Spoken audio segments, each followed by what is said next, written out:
Hi, my name is Ni Adi. I am from Ghana, where I grew up before attending university in the US. I lived in the US for over a decade before moving to Canada. I am currently the Associate Director for Africa Outreach slash Senior Outreach Advisor in the Office of the Deputy Provost, Student Life and Learning. In my current role, I have the amazing pleasure of working with the McGill Mastercard Foundation Scholars and also a team and other partner organizations that support these scholars.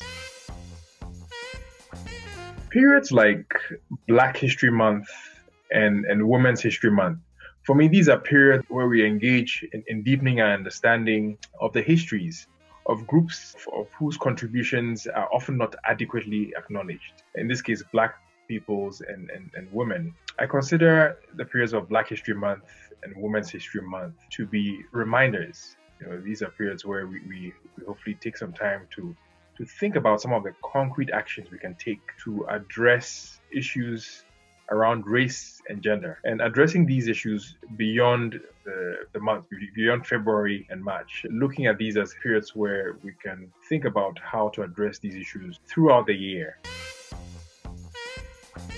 Legacy is about deep-seated desire of human beings of all races to make life better for their loved ones, especially children and those who come after them. Legacy is manifest in love or fear in each of us, individually as well as collectively, in our organizations, in our communities. So fear, hatred, ignorance, they become evident in legacies of exclusion and inequity. Sometimes they're covertly done. In other cases, we have individuals, we have organizations and communities that choose to focus on love. And this is also evident in the policies and actions that they take of inclusion and addressing equities. Legacy is also, it's also that which binds human beings together in ways that sometimes we don't realize. So ultimately, our action or our inaction has an impact on ourselves, on those we love.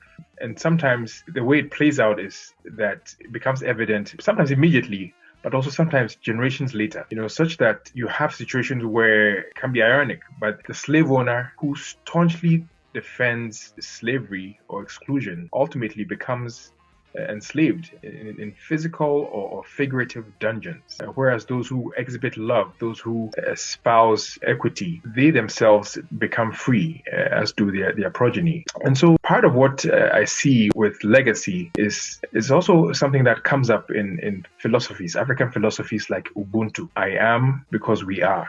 Essentially, what we do, and some might talk about this in terms of karma, and when we focus on making the world a better place for all, irrespective of race, irrespective of gender, we end up becoming better people ourselves, and we also serve those who come after us. Our action and our inaction in addressing the needs of all human beings, irrespective of race and gender, they actually have an impact on ourselves and the generations that are coming after us.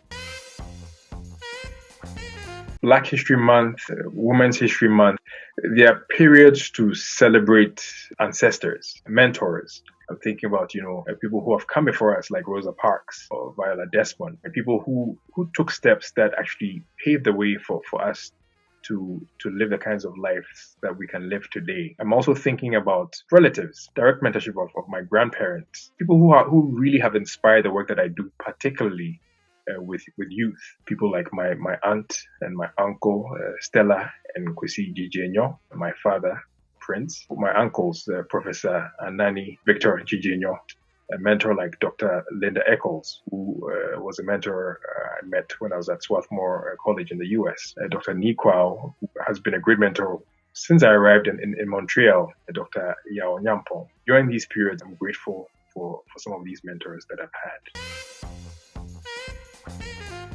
I'm thinking about a baby girl that I met some years back in a rural town in Ghana.